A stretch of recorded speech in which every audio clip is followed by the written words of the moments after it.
নমস্কার, সবাইকে আমার চ্যানেলে স্বাগত জানাই। আশা করি আপনারা সবাই ভালো আছেন, সুস্থ আছেন এবং মন দিয়ে রেয়াজ করছেন।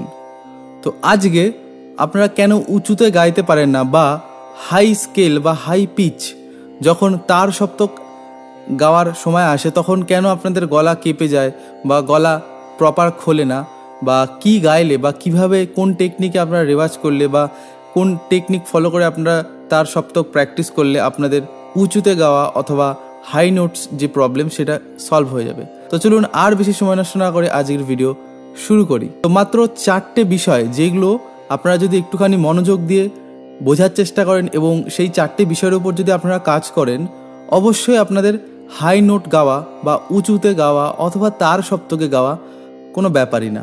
এবং এটা আমি 100% আমি আপনাদের কথা দিতে পারি, কারণ এইটা করে আমার কিন্তু হেল্প হয়েছিল বা আমি এই টেকনিকগুলো ফলো করেই কিন্তু আমার নিজের উপরে আমি এটা অ্যাপ্লাই করেছি এবং পরবর্তীকালে আমি আমার স্টুডেন্টসদেরও এইভাবে এই অ্যাডভাইসগুলো কিন্তু দিই। তো কী সেই 4টে বিষয়? প্রথম বিষয়ে আসি। প্রথম বিষয় হলো যে আমাদের প্রপার ব্রিদিং বা ব্রিদিং টেকনিকটা আমাদের রং অথবা ভুল থাকার জন্য, এবং এই ব্রিদিং টেকনিকটাই প্রথমে আপনারা কেউ বুঝতে চান না যে গান গাইতে গেলে প্রথমে সুরে তালে পাকা হতে হবে, তা না। কাঁচা হলেও কোনো সমস্যা নেই, কিন্তু ব্রিদিং বা শ্বাস প্রশ্বাস নেওয়ার যে টেকনিকটা সেটা কিন্তু আমাদের ঠিক করতে হবে। তো এইবার এক্ষেত্রে আমি কিন্তু অজস্র আমার ভিডিও আছে পুরনো, যে আমি বলেছি যে কীভাবে ব্রিদিং বা ব্রিদিং টেকনিকটা ইউজ করতে হয়। তো একটা জিনিস আপনারা সবসময় মনে রাখবেন, সবসময় আমরা যে কথা বলি, আমরা যে কোনো কাজ করি, তখন আমাদের যে ব্রিদিংটা হয় ওটা শ্যালো ব্রিদিং, ওটা আমাদের বলি আমরা চেস্ট ব্রিদিং। ঠিক আছে? যখন আপনারা ঘুমান বা শুতে যান, মানে শুয়ে থাকেন, তখন দেখবেন আপনারা যে ব্রিথটা নেন সেই ব্রিথটা হচ্ছে অ্যাকচুয়ালি বেলি ব্রিদিং বা পেট থেকে যেটা বলি যে ডায়াফ্রামেটিক ব্রিদিং। এটা আমি আমার অনেক ভিডিওই বলেছি, আপনারা, আমি আর বেশি বড় করতে চাই না। তো মেন সমস্যাটা আমরা যখন উপরে গাই বা হাই নোটসে গাই, তখন কিন্তু আমাদের ভোকাল যে কর্ডস সেটা কিন্তু খুব দ্রুত ভাইব্রেট করে।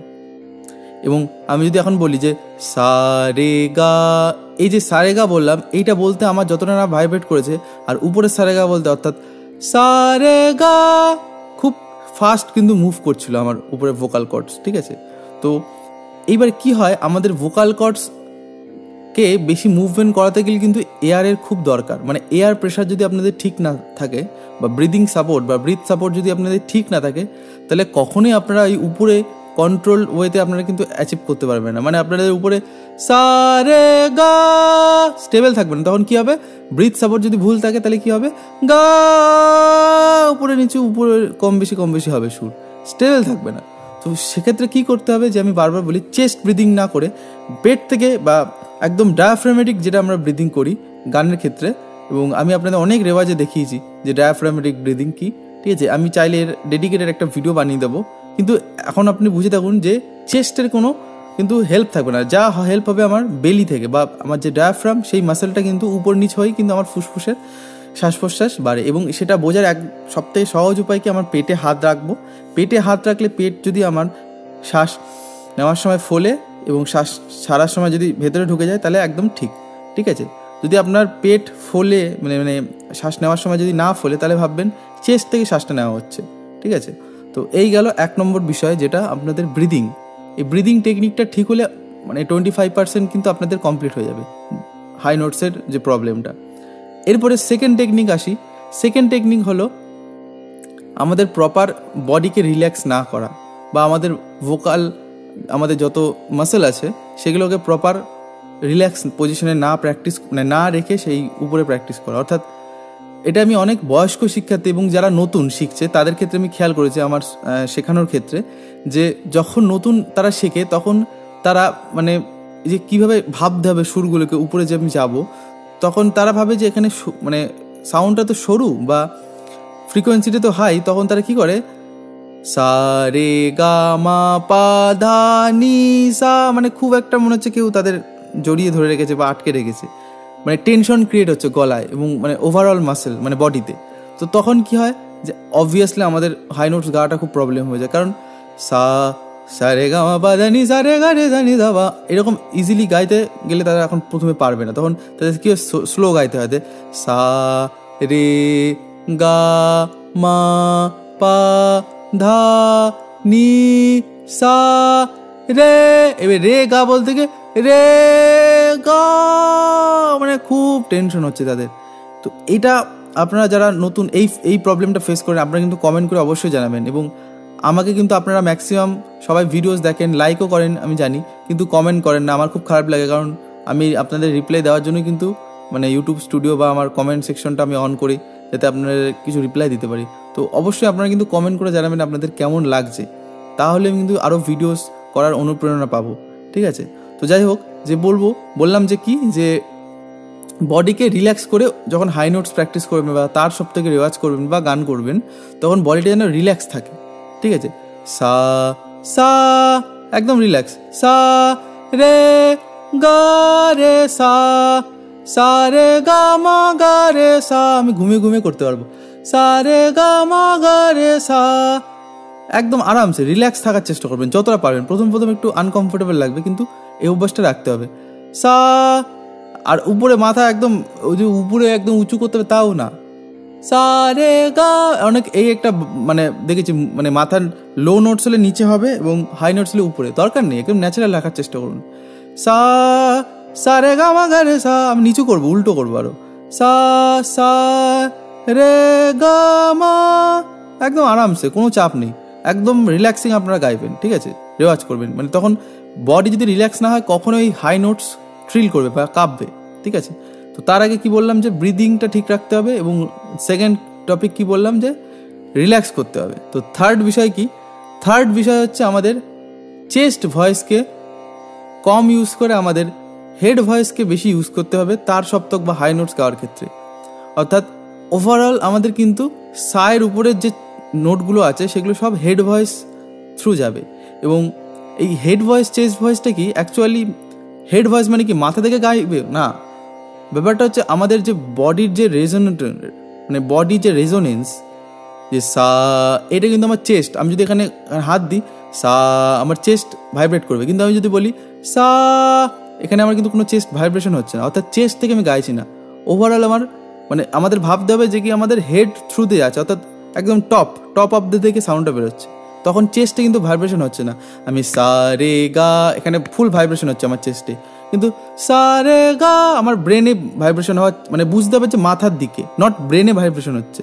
এটা একটা মিসকনসেপশন আছে। ঠিক আছে? সুতরাং ওভারঅল আমাদের টোনাল কোয়ালিটিটাকে চেঞ্জ করতে হবে, নট সা এরকম যেরকম যে মানে রেজোনেন্সে আমি সা বলছি, আর সা আকাশ অ্যান্ড পাতাল তফাৎ। ঠিক আছে? সাউন্ডের রেজোনেন্সের ক্ষেত্রে।